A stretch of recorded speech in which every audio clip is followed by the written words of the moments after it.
And just let's look at what's going on with this. Every time you're sitting down, you're focusing on one thing. And step by step, we're building that complexity by just adding one more thing, focusing on one thing, and layer by layer by layer. That's how we get there. It is simple because it's one thing. It is fast because we're only doing one thing 10 minutes a day. And it's fun because it's progress, progress, progress. Now, there's another really cool thing about this. We don't go through all of this to play one song like everything else. See, when you're level 0 and you're learning, like everything we're doing there, everything that I've been through, we are learning how to do a skill on piano. And we can apply that skill not to one song, but to all songs. So when you're level 0 and you're figuring out how to play with 2 fingers, well, yes, you're here, but you're also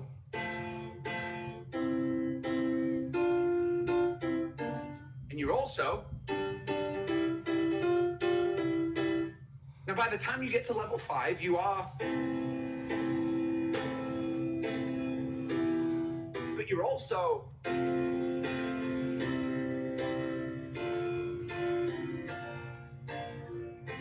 because you're learning these skills that you apply to all songs. You're also, by the time you get to level 10 and you've learned your rhythm, you learn this, then you're,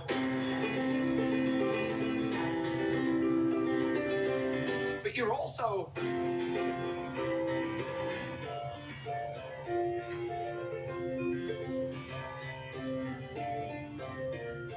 and you're also going to be,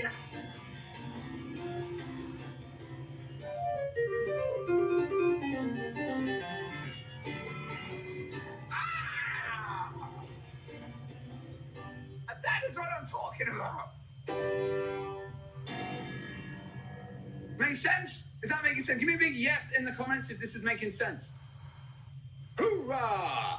Now, there may be some of you who are sitting there right now and you're thinking to yourself, oh my God, there is absolutely no way. There is no way. This sounds far too good to be true. There could be no possible chance in heaven or hell that this is real. Well, let me just show you a little story. When I was building this, it didn't come overnight. These steps, when I was figuring this out, I realized half of these steps are missing. I realized going through and figuring out that traditional music education is simply missing many of these steps. Actually, in Secret 2, where we come into your hands and I fix your hands, that's a missing step. There are many. Some of the steps are just completely confused, and some of them are just covered in so much nonsense and theory and overcomplication, you can't even see it anymore. So it took me 9 years to get these steps in the right order, nice and simple. And when I did it, I was pretty damn happy about it. And I was also really nervous I would forget it. And I called up my buddy who's a video editor. He's called Oliver. We've been friends for a long time. He's not a musician, but he's a great video editor. And I said, look, I want to video every step, every micro step, every little baby step from 0 to 10. And we did. We went and recorded that, and we shot the whole thing. And then we have to edit these videos, which I didn't think about. And how that looked is me and him sitting on a kitchen table in North London and just powering through it. And it took us like 4 weeks to go through this. And every day we got into this routine of doing the same thing, and he'd come around at the same time, and I'd go out in the morning and I'd grab us some coffees. And after about 2 weeks, I went out in the morning routine and I got 2 cappuccinos and 2 croissants, and I'm on the way back to my house. And as I walk into my house, I get this weird, what's going on? And something's different. And I walk into my living room and I see Ollie is sitting there at my piano playing it. And I'm like, And he's really playing it. And it's coming from here, not up here. It's coming from the soul. And I'm like, he sounds good. I'm like, dude, Ollie, I had no idea. This whole time you didn't tell me you could play piano? This whole time you didn't tell me you could play? He's like, no, I couldn't play. But just by editing these steps, by watching the videos one after the other in the right step, just by, without even sitting there practicing, because he was sat next to me editing these videos all day. He was like, I was going home and just practicing a tiny little bit on his brother's keyboard. And he was like, in 2 weeks, I've gone from nothing to this. And I brought a video of Ollie right now. Check Ollie out. This is Ollie.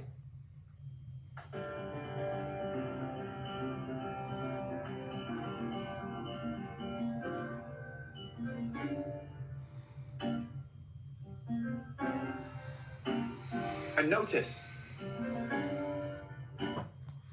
it's from there. It ain't from up there. This is a dude who's never played. In 2 weeks, he's playing. How the hell is that possible? It's possible because he's just going through baby step by baby step. One step, understand it, got it. Next step, understand it, got it. Rather than being overwhelmed, doing all these different things at once, having a bunch of, what's going on? Just having the right steps in the right order. And this dude goes from never playing to 2 weeks sitting there and playing from the soul. I have so many of these stories. Kawai Lee, an amazing, amazing story. She was at school. How many people at school failed music? How many people didn't get an A in music? Let's put it that way. Or even worse, because Kawai was told by her teacher that she was a music failure. And because her parents wanted her to get straight A's in school, they pulled her out of music class at school. Super embarrassing to her. And she still had this dream of, I'd really like to play. And 20 years later, she comes to my concert. She's still got that dream. And I say to her, you should play. She comes up to me like so many people. Oh my God, I'd love to play like you. I said, great, you should do it. And she's like, no, I'm a music failure. I was like, what? What are you talking about? No, I'm a music failure. Yeah, at school. She tells me this story. I was like, there's no such thing as a music failure. You either do the right steps in the right order or you don't.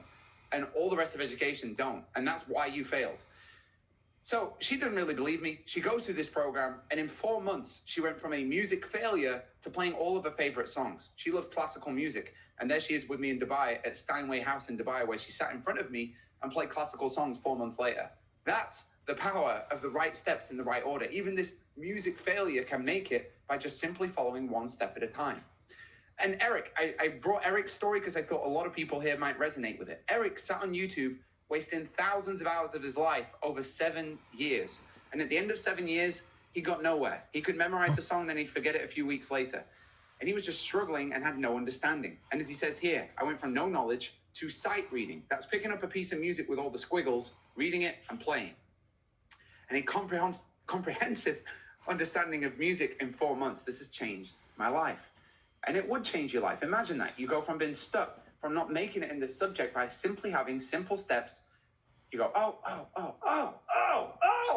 And then boom, you're playing. And again, I brought a little video of Eric to play with the rhythm section.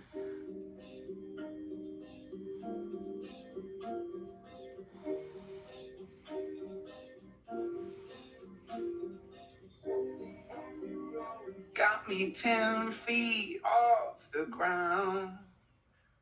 That's the power of the right steps in the right order. This is a dude who's not moved for 7 years, sitting there wasting thousands of hours of his life, when actually all he needs is the right steps organized in the right order. So what I'm trying to show you with these stories and what I'm trying to show you in Secret One is simply this.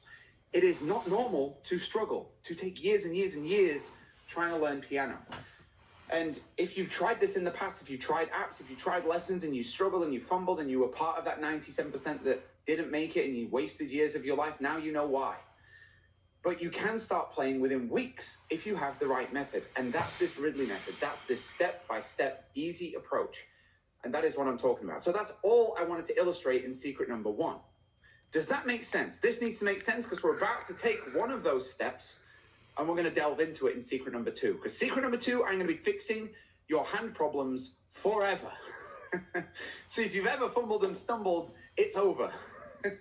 Now, let me actually ask you guys, and write me in the comments, how many of you have had, in fact, don't just say yes, you've had hand and finger problems, because I know most of you have. Tell me exactly what hand and finger problems you get. Do you have problems synchronizing both hands? Do you have problems independent finger control? Do you have problems with stiff fingers? Like, what is it that you run into? Let me know in the comments your exact struggles here, because what I'm going to do in secret number two is, remember before I was saying there's all these steps from 0 to 10. Well, I discovered that a lot of these steps are completely missing in all these other forms of education, and that's why people are getting stuck at these levels in the millions. And so one of these missing steps is actually something which is going to build up your hands, and we're going to jump into that right now. Very interesting. Coordination, stiff fingers, all of the above, crossover, cramps, synchronization, stretching, reaching far notes, fingers lock, uncoordinated apparently, says Donna. Donna, that's not true. You're going to love this. Fumbling, that's another big one. So let's fix it. Now, a lot of you may think that even with the perfect method, there's no way I could possibly succeed. How many people think that right now? Like, yeah, cool, it's good for all those guys, but I'm not talented enough. I'm not smart enough. I'm too old. I should have started when I was younger. I tried in the past and I failed, so I learned that I can't do it by failing. my hands are too small, or my hands are too big. How many of you have one or some or all of the above? Thank you, Anna, Susan, Senyo. Thank you. Right, Nick, thank you. Carlos, all of that. Thank you, Carlos. Now, I have to tell you, this is for you. There is nothing wrong with you. All of those statements that you were just making are what I call anti-confidence. Now, I've taught people in seminars and conferences, over 900,000 people I've taken this to in the last 12 months alone. And let me tell you, you are going through what everybody goes through when they're using failing methods, bad teaching. I call it the anti-confidence cycle because it creates this anti-confidence, this I'm not good enough, I'm not smart enough, I'm too old, blah, blah, blah. It's called the anti-confidence cycle. I want to break it right now forever. So let's do that. This is where it comes from. Step number 1, I want to learn piano. Amazing. Step number 2, you use a method that doesn't work. So what happens? Well, you're going to start struggling. And that's step number 3. You're going to keep on using this method that doesn't work. And what's going to happen? Well, you're going to keep on struggling until eventually you start thinking, well, I've been doing this for months and I'm getting nowhere. There must be something wrong with me. That's step 5. That's when we start inserting these reasons of, oh, maybe I'm too old. Oh, maybe I'm not smart enough. Oh, maybe. And we come up with these explanations. Because you look on Instagram, you look on YouTube, you see all these guys playing amazingly. You think, well, they can do it. So there must be something wrong with me. And you're going to keep on going. And if you keep on going, you're eventually going to reach point 6 where you don't believe in yourself anymore. And that's not a happy place. That's the place people get to when they quit in this subject. That's the death of a dream. And if you want to see a dead man walking, go look at a dude who doesn't believe in himself anymore. Or herself. Now, we can fix this, and we can fix it so easily by simply fixing point number 2.